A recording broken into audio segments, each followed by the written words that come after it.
오늘 사무엘상 5장인데요. 함께 말씀 듣도록 하겠습니다. 5장. 블레셋 사람들이 하나님의 궤를 빼앗아 가지고 에베네셀에서부터 아스돗에 이르니라. 블레셋 사람들이 하나님의 궤를 가지고 다곤의 신전에 들어가서 다곤 곁에 두었더니 아스돗 사람들이 이튿날 일찍 일어나 본즉 다곤이 여호와의 궤 앞에서 엎드려져 그 얼굴이 땅에 닿았는지라. 그들이 다곤을 일으켜 다시 그 자리에 세웠더니 그 이튿날 아침에 그들이 일찍 일어나 본즉 다곤이 여호와의 궤 앞에서 또다시 엎드려져 얼굴이 땅에 닿았고 그 머리와 두 손목은 끊어져 문지망에 있고 다곤의 몸뚱이만 남았더라. 그러므로 다곤의 제사장들이나 다곤의 신전에 들어가는 자는 오늘까지 아스돗에 있는 다곤의 문지방을 밟지 아니하더라. 여호와의 손이 아스돗 사람에게 엄중히 더하사 독한 종기의 재앙으로 아스돗과 그 지역을 쳐서 망하게 하니 아스돗 사람들이 이를 보고 이르되 이스라엘 신의 궤를 우리와 함께 있지 못하게 할지라. 그의 손이 우리와 우리 신 다곤을 친다 하고 이에 사람을 보내어 블레셋 사람들의 모든 방백을 모으고 이르되 우리가 이스라엘 신의 궤를 어찌하려 하니 그들이 대답하되 이스라엘 신의 궤를 가드로 옮겨가라 하므로 이스라엘 신의 궤를 옮겨갔더니 그것을 옮겨간 후에 여호와의 손이 심히 큰 환란을 그 성읍에 더하사 성읍 사람들의 작은 자와 큰 자를 다쳐서 독한 종괴가 나게 하신지라. 이에 그들이 하나님의 궤를 에그론으로 보내니라.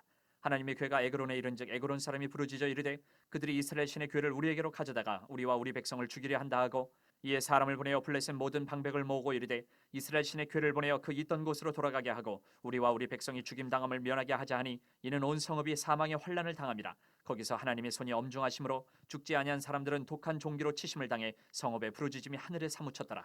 아멘. 우리 주님 말씀입니다. 오늘 사무엘상 5장 말씀인데요. 오늘 전체적으로 5장에서는 언약궤에 대한 얘기가 나옵니다. 빼앗겼죠. 그래서 그 얘기가 나오는데요. 언약궤는 하나님의 임재를 상징합니다.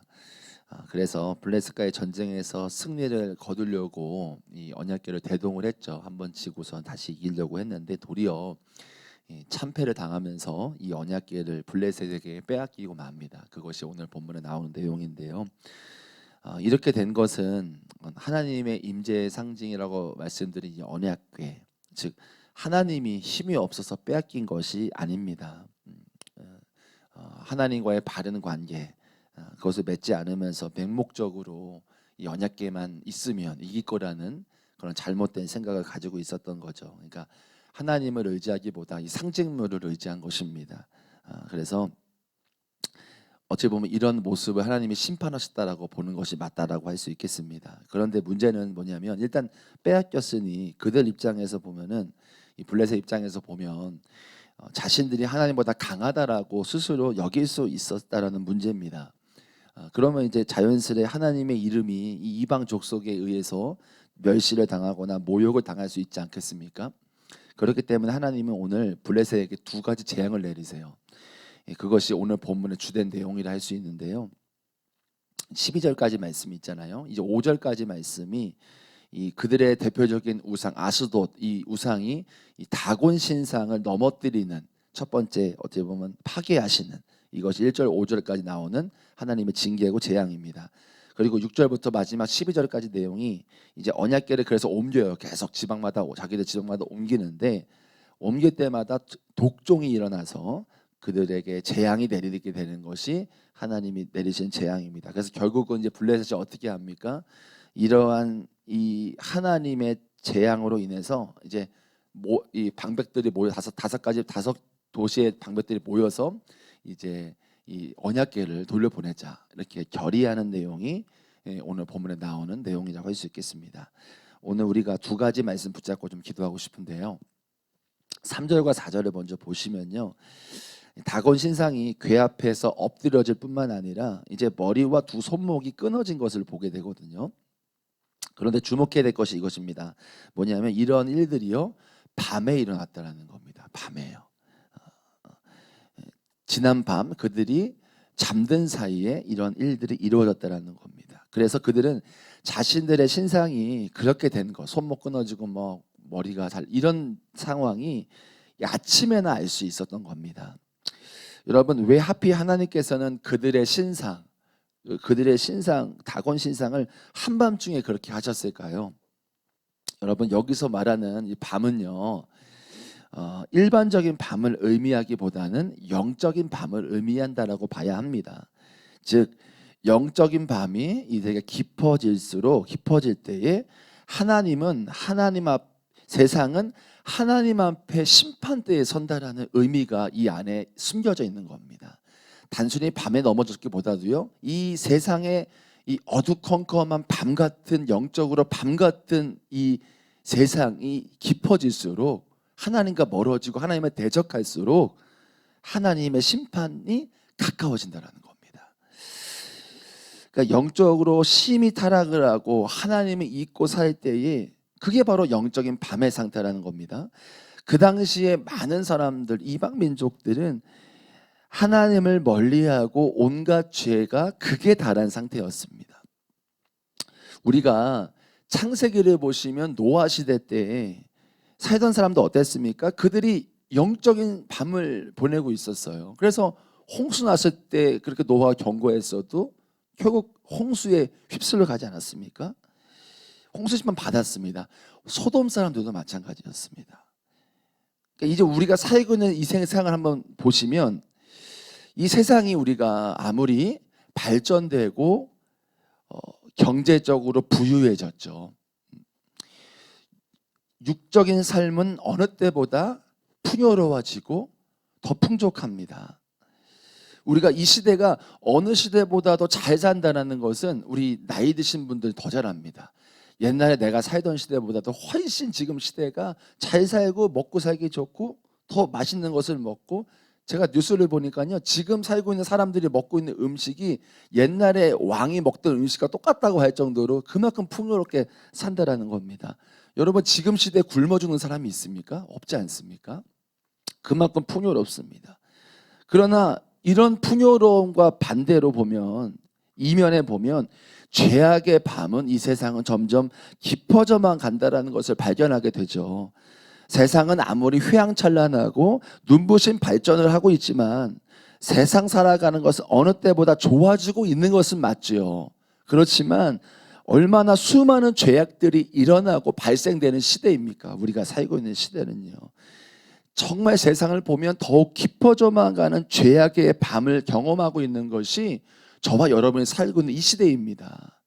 아무리 발전을 하지만 그만큼 또 죄악도 깊어지는 것이 이 시대 아니겠습니까? 정말 근데 큰 문제가 무엇입니까? 이렇게 동시에 그런 일들이 일어나는데 정말 큰 문제가 뭐냐라는 거예요.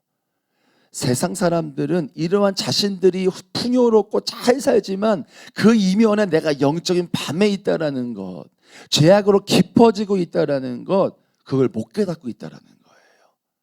내가 먹고 살기 잘하고 풍요롭지만 내가 그만큼 영적으로 죄악에 빠져들고 죄악된 세상 속에 있고 내가 그렇게 휘말려 살아가고 있다는 사실 모르고 있다는 것입니다. 많은 사람들이 세상 안에 살면서 수많은 죄악에 매몰되어 살아갑니다. 부정은 물론이지요, 음행은 물론이지요, 불륜도 얼마나 많이 일어납니까? 낙태는 이제 합법이잖아요. 폭력도 그렇고요, 살인도 그렇고요, 더러운 죄가 서슴없이 일어나는 이 세상입니다. 아무리 세상이 발전되고 풍요롭다 할지라도요, 그 이면에는 정말 죄악들이 밤과 같이 더욱 어두워지고 더 깊어지는 것을 보는 것이 우리가 살고 있는 시대 아닙니까? 근데 심각하건 세상 사람들 그것도 모르고 풍요롭게 살아가는 것이 좋다고 살아간다는 겁니다. 여기에 질문이 있습니다. 우리는 이러한 세상에 살면서, 이런 시대를 살면서 영적으로 분별하고 있느냐는 것입니다. 세상 사람들은 이렇게 자신들이 풍요롭게 살지만 이면에 우리가 죄에 깊어지고 있다는 사실을 모르잖아요. 우리는 그러면, 예수 믿는 우리는 얼마나 그럼 우리는 분별하면서 이 시대에 살고 있느냐는 것입니다. 오히려 분별은 하지 못하고, 분별은커녕 이 세상과 동화되면서 동일시되면서 살아가고 있다고 한다면 큰 문제죠. 세상과 다를 것이 없는 삶을 산다면 분별도 되지 않고요. 그렇다면 어떻게 되겠습니까? 하나님이 이 세상을 심판하실 때에 세상과 함께 멸망당하게 될 수 있다는 말이 되는 것입니다. 그러므로 여러분, 우리 많은 성도분들, 또 우리 모두가 정말로 이 영적인 눈이 열려서 이 세상을 뒤엎고 있는 어둠을 봐야 합니다. 물론 너무나 잘 살죠, 성공적이죠, 이 세상이 경제적으로나 사회적으로 과학적으로 엄청 발전하죠. 근데 그 이면의 죄악은 더 깊어지고 있다는 것을 우리는 봐야 한다는 것입니다. 그것이 경고죠. 블레셋 민족이 그 밤에 그 일이 다곤 신상이 넘어졌잖아요. 그건 단순히 그렇게 넘어진 것이 아니라 그들의 영적으로 그 죄의 깊은 밤에 있을 때 하나님이 심판하셨다라는 겁니다. 그것을 봐야 한다는 것입니다. 이런 어둠이 있다라는 건 경고입니다. 하나님의 심판이 있다라는 경고인 것입니다. 어둠이 가득하다라는 건요, 점점 가득해지고 있다라는 것은요, 점점 가득 채워지고 있다라는 것은요, 이것은 반대로 하나님의 심판의 때가 가까워지고 있다라는 것을 말하고 있는 것입니다. 신호입니다. 그러므로 우리는 어떻게 해야 되겠습니까? 영적으로 깨어 있어야 돼요. 이 세상이 어두워지고 죄에 깊어지는 것을 보면서 깨어 있어야 돼요. 깨어 있어야 돼요. 휩쓸리면 안 됩니다. 여러분, 재난이 와서요, 속수무책으로 당하는 것과 재난이 오는데 그것을 대비하는 것은 차이가 있잖아요. 하나님의 심판에 대해 가까워지고 있다고 한다면 대비해야 합니다. 저와 여러분, 이 세상 살면서 신앙 지키기가 참 쉽지 않습니다. 영적으로 깨어 있어야 합니다. 그리고 주님의 경고의 그 하나님의 신호를 잘 우리가 분별하면서 깨어서 주님 편에 서 있어야 합니다. 주님 편에요. 여러분, 불이 난 곳이 있다고 한다면 어떻게 하겠습니까? 불이 났다라고 외칠 겁니다. 불났어요, 불났어요, 나오세요. 거기 있으면 죽습니다. 빨리 나와야 합니다. 라고 외칠 겁니다. 여러분, 저희들이 할 것이 있다고 한다면 첫 번째는 이 세상에 깊어지는 죄의 밤을 보면서 깨어 있어야겠습니다. 그리고 깨어 있으면서 분별해야겠습니다. 세상에 동화되지 말고 날마다 씻고 회개하고 주님 편에 서야겠습니다. 그리고 또 한 가지요. 불이 나 있는 저곳을 향해서 외쳐야겠지요. 저 영혼들 아무것도 모르고 지금 가고 있습니다. 불난지도 몰라요. 자기 집에 불난지도 모릅니다. 그리고 살아가고 있어요. 그 영혼들에게 외쳐야겠지요. 나와야 된다고. 저기서 나와야 산다고. 여러분, 우리가 세상 살면서 이 죄악의 어둠 가운데 휩쓸리지 않고 깨어있기를 소망합니다. 그리고 전도하기 원해요. 우리 주변에 저 불구덩이에 있는 영혼들을 향해서 전도하고 당장 나와야 된다라고 외칠 수 있는 저와 여러분 되기를 소망합니다. 우리 8절 말씀 마지막 보고 기도하겠습니다. 8절 말씀 보면요, 이 블레셋 방백들이 이제 지방에 옮길 때마다 자꾸 문제가 생기잖아요. 독점이 막 생겨요. 언약궤를 옮길 때마다요. 그러니까 이제 회의를 소집합니다. 8절에 보면 이렇게 나옵니다. 이에 사람을 보내요. 블레셋 사람들의 모든 방백을 모으고 이르되 우리가 이스라엘 신의 궤를 어찌하랴 하니. 일종의 이게 뭐냐면요, NSC 같은 겁니다. 우리나라도 무슨 일이 생기면 국가 소집 회의를 하잖아요. 국가 안전 뭐 보장 회의 이런 거 하는 거예요. 이게 약자로 NSC인데요. NSC 같은 겁니다. 당시 블레셋은 5개의 도시가 있었습니다. 그 도시 연합 국가였습니다. 그래서 그 5도시의 방백들이 있었습니다. 왕 같은 존재가 있었어요. 그래서 이런 연합 도시의 형태를 가지고 있다는 것이 당시 근동 역사 학자들의 공통된 의견입니다. 그래서 이 국가적인 중요한 의제가 있으면요, 5국가의 방백들이 왕 같은 사람들이 모여가지고 회의를 합니다. 그래서 어떻게 할지 결정을 하는 것이죠. 여러분, 이게 5국가들이 모이면 좀 든든하잖아요. 그래서 이들의 회의가 열리는 것을 보면 블레셋의 많은 사람들은 아마 기대가 컸던 것으로 보여요. 혼자서 그 문제를 감당하는 것이 아니라 5국가가 5도시가 모여서 한다고 하면 얼마나 든든하겠습니까? 힘이 나지 않겠습니까? 근데 아마도 사람들이 기대하는 만큼 이 언약궤의 문제가 잘 풀리겠지 그렇게 생각했던 거 모양 그랬던 것 같아요. 그런데 어떻게 됐습니까? 그들과의 기대와는 다르게 언약궤를 옮겨갔던 도시들마다 환란이 일어난 것이죠. 큰 환란이 일어납니다. 여러분, 이것이 무엇을 의미할까요? 지금 제가 말씀드린 게요, 이 세상 사람들은 내 지혜 그리고 내 명철, 내 모략, 내 계략, 이것을 의지합니다. 하지만 그렇게 의지했지만 안 됐잖아요.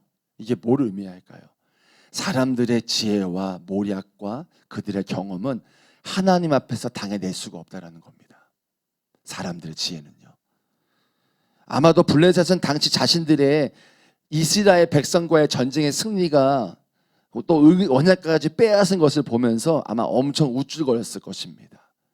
엄청 업됐을 겁니다. 승리했다면서 도취되고 자신들의 능력을 과시했을 겁니다. 자신했을 거예요. 그러나 그들이 승리를 하고 언약궤를 빼앗긴 것은 그들의 승리입니까? 아니죠. 하나님 백성, 이 하나님이 이스라엘 범죄 때문에 그렇게 하신 것이었습니다. 그로 인해서 이스라엘을 벌하시려고 하나님이 허락하신 것이죠. 블레셋이 강해서 그런 것이 아닙니다. 하나님이 벌 주신 겁니다. 이스라엘 백성에게요. 하나님이 허락하시기 때문에 가능한 것입니다. 블레셋이 당한 것이 아니라는 겁니다.